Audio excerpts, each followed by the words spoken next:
Soy el doctor Héctor Alfaro. Voy a dar el tema del choque cardiogénico en el embarazo dentro del quinto congreso del Colegio Mexicano de Especialistas en Obstetricia Crítica. El tema en realidad es un parteaguas en cuanto a los temas cardiológicos, pero básicamente la definición operativa del choque cardiogénico es un estado de hipoperfusión sistémica debido a fallo cardíaco. ¿Qué tan frecuente es esto dentro del embarazo? Lo que vamos a ver en algunos momentos. Aquí aparece una tabla de una definición de una clasificación básica de por lo menos 4 tipos de estado de choque de acuerdo a un abordaje ultrasonográfico. Es el protocolo Rush. Si ustedes se dan cuenta, el choque cardiogénico entra dentro del concepto de falla de bomba, con un corazón hipocontráctil, cavidades dilatadas, en donde pues no hay una pérdida de volumen, y lo que dice que tuberías se refiere a los vasos sanguíneos periféricos arteriales y venosos, donde permanecen normales. Entonces básicamente el problema es inicial en cuanto a la falla de bomba. Causas frecuentes de choque cardiogénico en general. Estamos acostumbrados a ver que la mayoría de las veces es secundario a un infarto agudo del miocardio. Sin embargo, en el embarazo voy a hablar en esta plática sobre miocardiopatía periparto, básicamente, y probablemente algo de síndrome de Takotsubo, aunque también puede haber embolia pulmonar y origen venoso, valvulopatías, y ven ustedes otras opciones que en realidad son poco frecuentes durante el embarazo. Las arritmias, el tamponado puede ser, no es muy frecuente, pero la cardiopatía séptica, etc. Básicamente las causas frecuentes en el embarazo son las valvulopatías, la miocardiopatía periparto, la cardiopatía isquémica, síndrome de Takotsubo y la preeclampsia severa. Ven ustedes como la falla de bomba, como yo comentaba en un principio, que puede ser en baja contractilidad miocárdica, lo que produce en forma sistémica es una reacción simpática que induce una vasoconstricción para tratar de mantener la presión arterial. Sin embargo, aquí el problema es que la falla de bomba que nos produce el choque cardiogénico secundariamente va a producir una hipoperfusión tisular en muchos órganos y sistemas, ¿sí?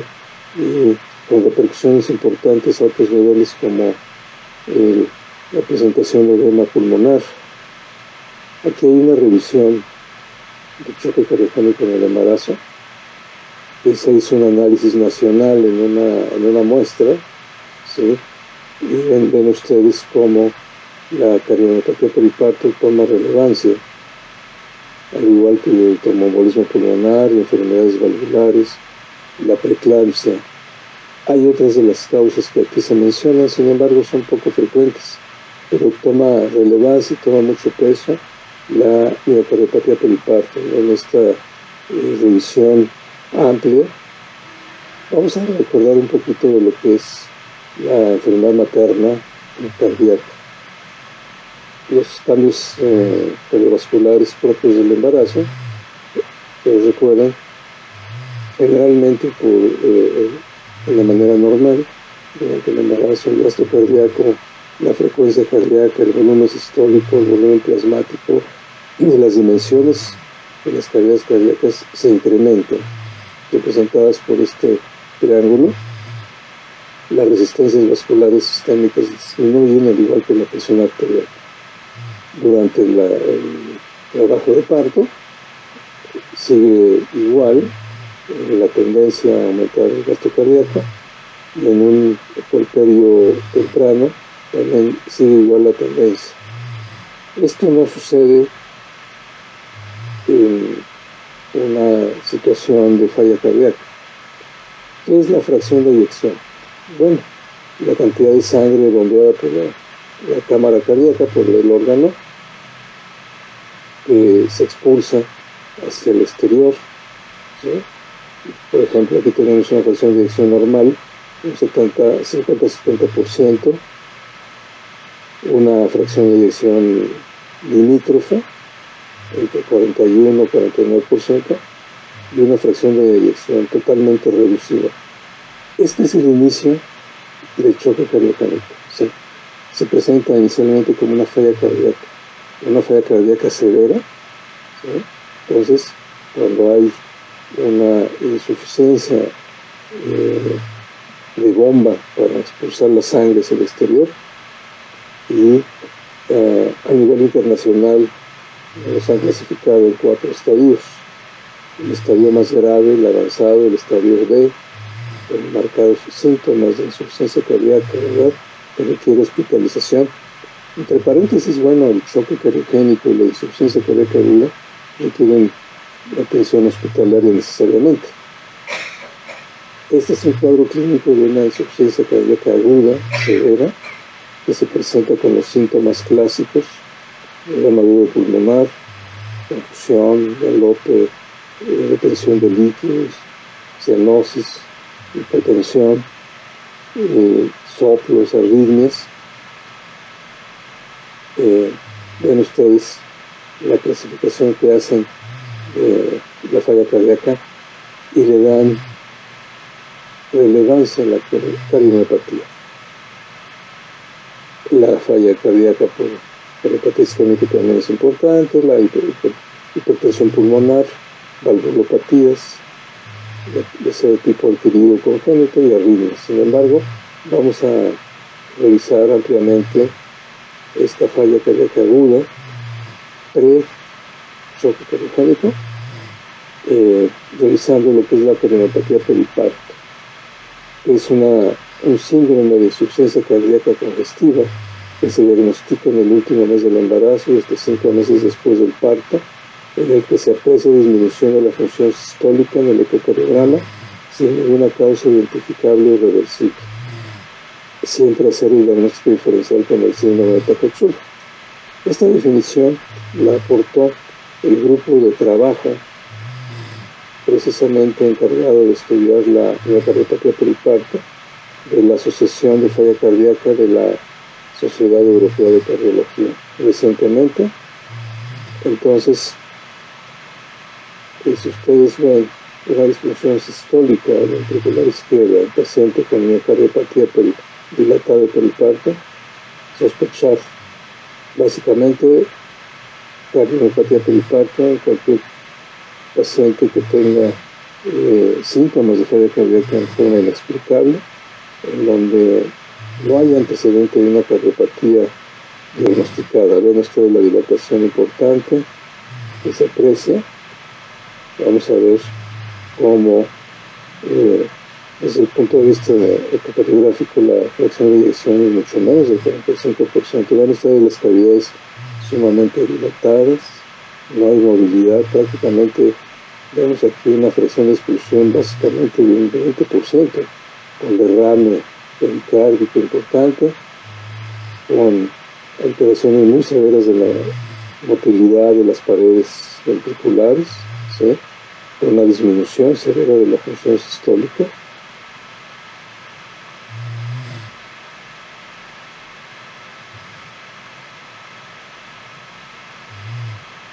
Predictores de disfunción sistólica, bueno, como ya habíamos visto en el video anterior, dilatación importante de estas cavidades, ¿sí? Esto ya se conoce desde hace algún tiempo, y con una recuperación a veces tardía de la función cardiovascular hemodinámica. Estos son algunos de los eventos adversos mayores que se presentan en esta miocardiopatía, ¿sí? La mayoría de esta serie que se estudió llegaron al trasplante cardíaco, inclusive con soporte circulatorio externo, edema pulmonar y fenómenos trombólicos en forma muy importante. Esta asociación también debe tomarse en cuenta durante el embarazo, que no sucede en otras situaciones. La asociación que hay de cardiomopatía periparto con preeclampsia. Hay una predisposición, fuerte predisposición de cardiopatía periparto asociada a la preeclampsia. algo a tomarse en cuenta en nuestros pacientes que vemos frecuentemente cuando llegan a los servicios de urgencia con falla cardíaca, con insuficiencia cardíaca aguda, con choque cardiogénico, es la asociación de preeclampsia severa y la presentación de esta entidad. Una cosa importante que se ha descubierto, que se ha visto, es la incidencia elevada de cardiopatía pericardio en relación a los niveles muy elevados de los factores antiangiogénicos, sobre todo el SGLT1. Hay una fuerte asociación, me parece que es una asociación causa-efecto. Otro punto importante es el síndrome de Takotsubo, que es muy frecuente, cada vez más se presenta en el embarazo y es causa de insuficiencia cardíaca aguda y choque cardiogénico. Recordando rápidamente, el síndrome de Takotsubo es una cardiopatía por estrés, por cardiotoxicidad por catecolaminas, lo que produce un miocardio neurogénicamente contendido y produce hipoquinesia, diskinesia o epinesia transitorias de varias partes de la víscera cardíaca, con anormalidades regionales en forma muy importante. Cada vez hay más reportes de cardiopatía de Takotsubo asociada al embarazo, a la cesárea, al trabajo de parto, ¿sí? Muchos reportes. Ven ustedes la evolución que tiene entonces una enfermedad cardíaca aguda materna, como influye, ¿sí?, en una evolución adversa hacia la función cardíaca durante todo el embarazo. Sobre todo también los efectos neonatales. Aquí hay una revisión, una imagen donde nos presentan cómo la enfermedad cardíaca aguda materna tiene una evolución adversa en el feto, bajo peso en el momento del nacimiento, mayor predisposición a insuficiencia respiratoria en el momento del nacimiento, calificaciones de Apgar muy bajos, prematurez y elevada mortalidad. ¿Sí? Cada vez se habla más de áreas cardioobstétricas, en donde además del equipo ginecobstétrico tiene que tenerse en cuenta la participación muy activa del servicio de cardiología, porque cada vez va siendo más frecuente la presentación de cardiopatías en el embarazo, y para que llegue a buen término se necesita la participación de varios especialistas. De hecho, se ha modificado la clasificación de la Organización Mundial de la Salud en cuanto al riesgo materno cardiovascular, y aquí tenemos las clases aceptadas por la OMS, en clase 1, clase 3, clase 4, donde vemos cómo hay las mismas etiologías, básicamente valvulopatías, que hemos revisado como causas de insuficiencia cardíaca aguda y choque cardiogénico. Esta asociación, este estudio, ¿verdad?, de registro de enfermedad cardíaca también, que se ha hecho en más de 4.000 embarazos, nos hace esta clasificación de enfermedad cardiovascular en el embarazo. Del 0.2 al 4% de los embarazos, de enfermedad cardíaca. Es importante, de mortalidad materna. En nuestros países, en Latinoamérica, en México, las causas de mortalidad están entre la hemorragia, la preeclampsia, la sepsis, pero también está tomando relevancia ya la mortalidad materna por cardiopatía. Por eso lo menciono, y ven ustedes de las causas, vuelve a tomar relevancia la miocardiopatía periparto, el síndrome de Takotsubo, de las valvulopatías, la preeclampsia, cardiopatías congénitas, etc. ¿Cómo se maneja la falla cardíaca en el embarazo? Bueno, si tenemos la oportunidad de detectarlo a tiempo, antes de que llegue el cuadro agudo sintomático, podemos influir en la estabilización, ¿sí?, de estas pacientes, tratando las comorbilidades, como ven aquí, la preeclampsia, dar métodos de prevención para tromboembolia, estabilizar a nuestros pacientes, ¿sí?, de alguna manera, e iniciar de forma temprana ese apoyo rápido con estos elementos, ¿sí?, hacer una evaluación en conjunto, en equipo con el ginecobstetra para determinar el momento exacto de la interrupción del embarazo.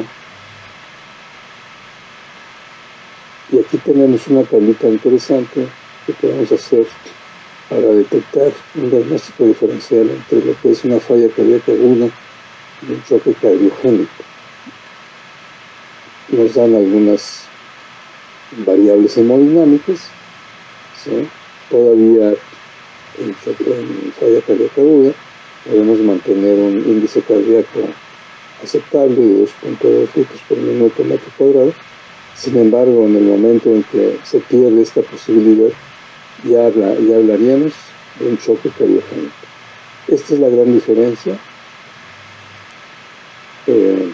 hemodinámica de mediciones que tenemos que tomar en cuenta, puesto que ya cuando se presenta choque cardiogénico es un cuadro progresivo,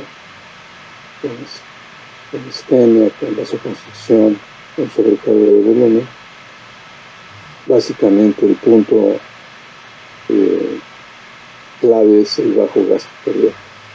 Este bajo gasto cardíaco nos produce hipoperfusión orgánica periférica, con sobrecarga de volumen, con baja presión, con vasoconstricción.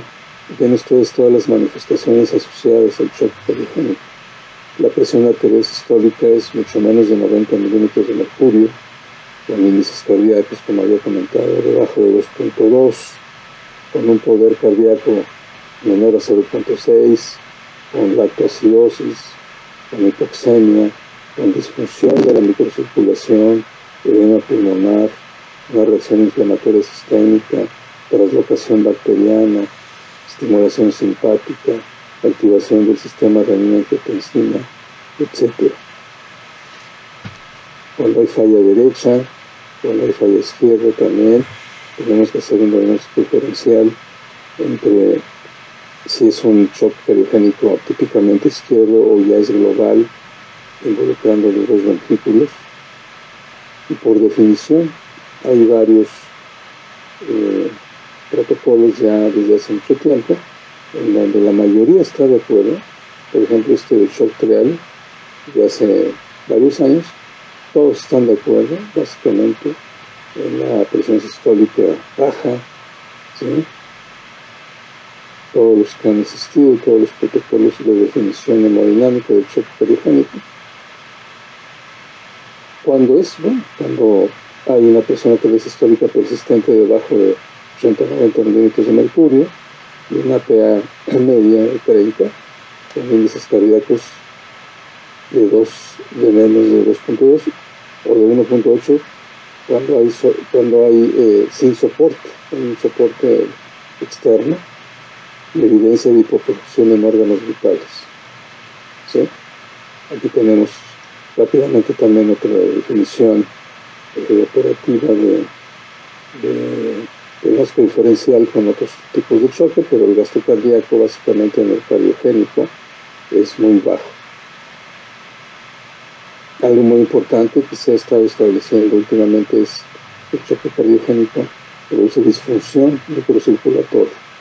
O sea, además de la falla de bomba, hay un involucramiento de una disfunción en la microcirculación en una forma muy severa, por lo cual hay que pensar en el tratamiento, ¿sí? ¿Cómo puede la microcirculación sistémica ser mejorada en un estado de choque cardiogénico? Bueno, pues con los vasopresores, con la nitroglicerina, con hipotermia y algunos otros implementos externos como el ECMO, el Impella, el balón de contrapulsación. Aquí tenemos una comparación entre una microcirculación normal y una microcirculación muy alterada en el choque cardiogénico. Cómo hay una evolución hacia la falla orgánica múltiple en cuanto al tiempo. Si nosotros no tenemos o no actuamos de una forma rápida, vamos a tener fallas microcirculatorias, lo cual explica muchas veces que a pesar de todo lo que hagamos en cuanto a intentos de tratamiento farmacológico o mecánico, si no lo hacemos a tiempo, va a ser imposible recuperar la pérdida de tejido, la pérdida de perfusión a nivel sistémico. Ven ustedes el choque cariogénico típico que estamos acostumbrados a ver como secundario al infarto agudo del miocardio. Aquí vemos una imagen de una falla de un infarto de la cara anterior, es muy extenso. Ven ustedes la hipomotilidad generalizada, como alteraciones de la contractilidad ventricular, ¿sí? Estas complicaciones mecánicas.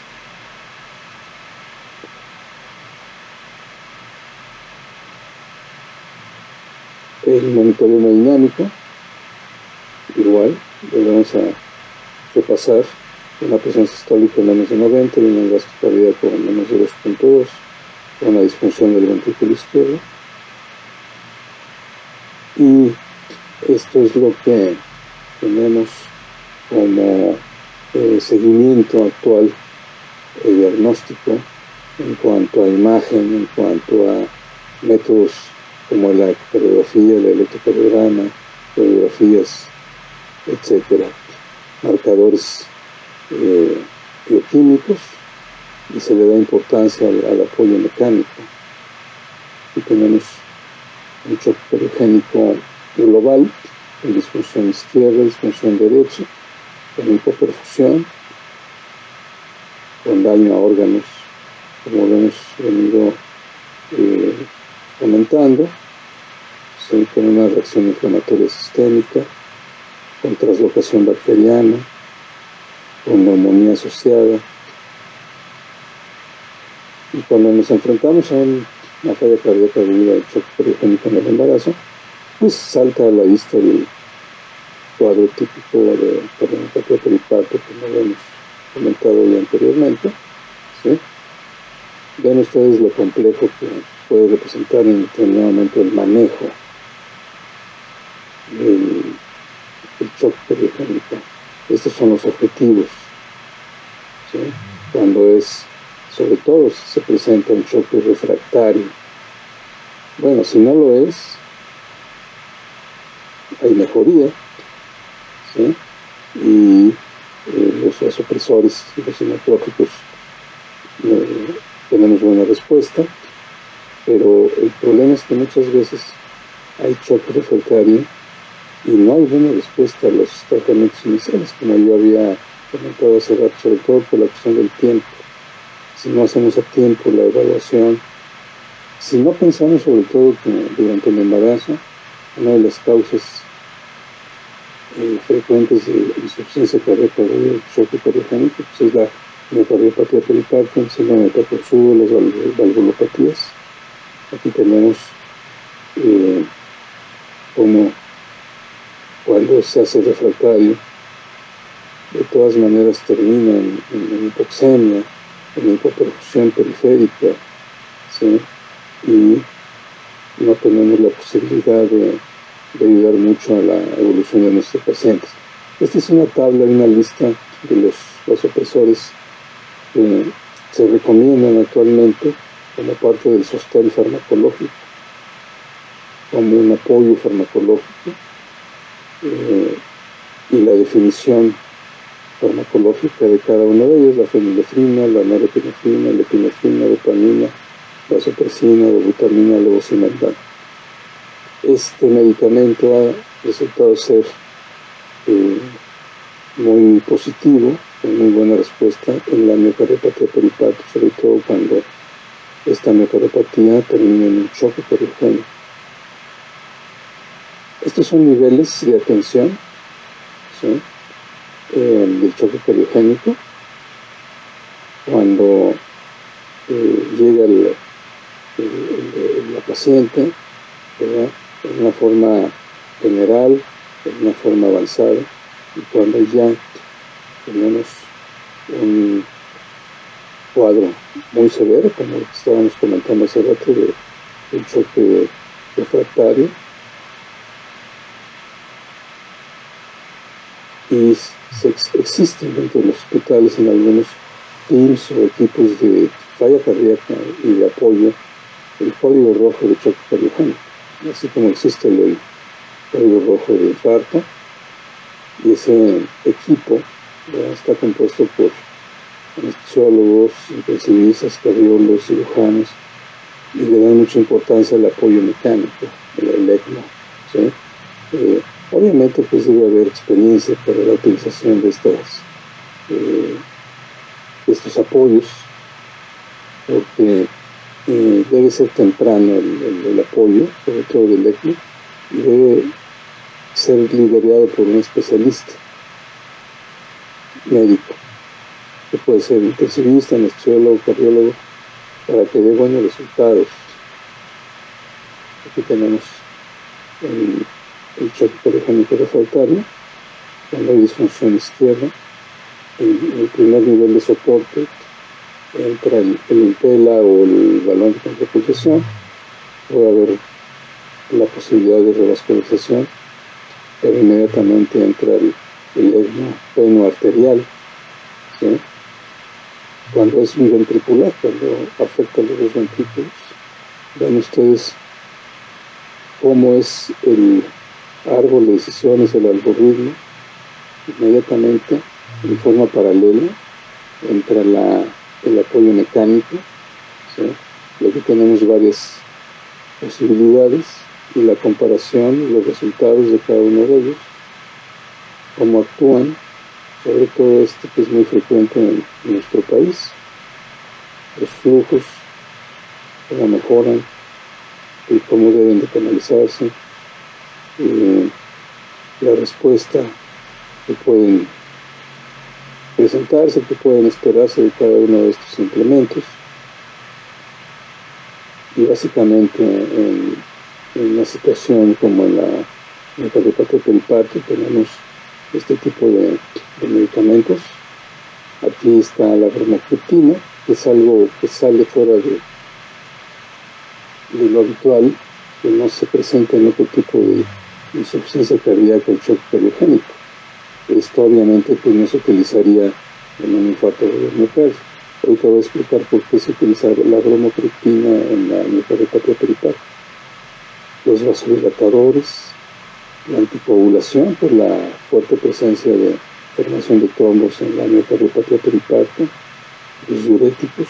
Ven ustedes toda esta farmacología, todos estos medicamentos deben estar a la mano, deben permanecer siempre en un área crítica, beta-bloqueadores y el soporte circulatorio mecánico, el balón de contrapulsación, el impela y el ECMO.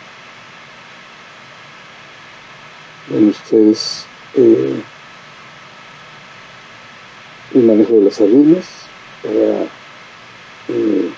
evitar arritmias malignas, incluso la reversión eléctrica, la ablación, y sobre todo pensar rápidamente en la interrupción del embarazo, en qué momento debe hacerse, la participación de las prostaglandinas, el decúbito lateral izquierdo, minimizar el trabajo de parto lo más posible. Ven ustedes aquí y por qué la bromocriptina es importante en la miocardiopatía peripática, porque tiene que ver en la fisiopatología, ¿sí? La prolactina elevada y asociada con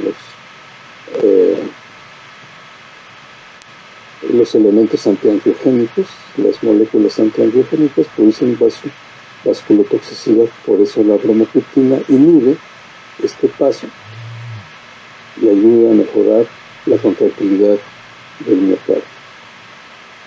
En el caso de la miocardiopatía peripática puede llegar incluso a ser motivo de trasplante cardíaco.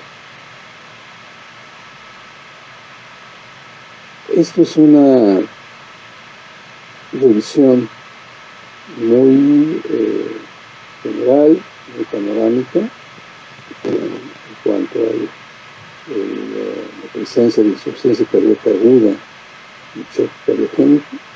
Afortunadamente no es tan frecuente durante el embarazo. Tenemos la posibilidad de hacer un diagnóstico temprano, como ya he comentado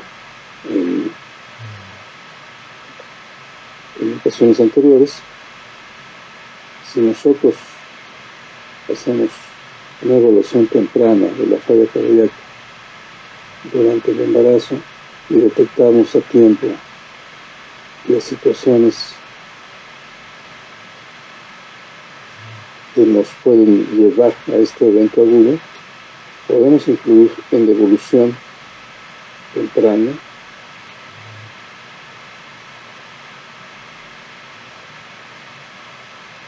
de estas patologías. Entonces, aquí como conclusión, vuelvo a presentarles este esquema, ¿sí?, para evitar una falla cardíaca aguda. Y luego una situación más crítica como es el choque cardiogénico. Tenemos que recordar que en el embarazo existen básicamente estas situaciones, y la obligación nuestra es hacer una detección temprana y un diagnóstico diferencial, puesto que a veces en el consultorio podemos iniciar el diagnóstico temprano, ya que el embarazo